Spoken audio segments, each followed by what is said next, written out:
गणेशोत्सवासाठी कोकणात जाणाऱ्यांना लवकरच सागरी प्रवासाचा पर्याय आता खुला होणार आहे। मुंबई ते रत्नागिरी तसेच मुंबई ते सिंधुदुर्ग M2M फेरी लवकरच सुरू होईल।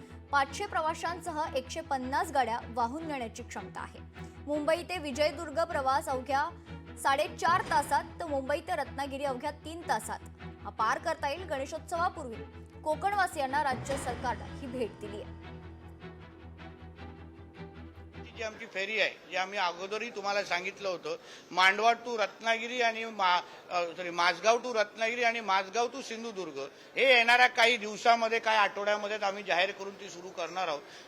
जसं मुख्यमंत्री साहेब बोलले, आपल्याकडे लागलेला समुद्र म्हणजे लाभलेला जो आपला समुद्र आहे तो आमच्यासाठी वरदान आहे आणि ह्याला आपण जास्तीत जास्त महाराष्ट्राच्या विकासासाठी वापरायचं। गणरायाचा आशीर्वाद जेवढा लवकर आम्हाला लाभेल तेवढा लवकर ती M2M फेरी सुरू होईल।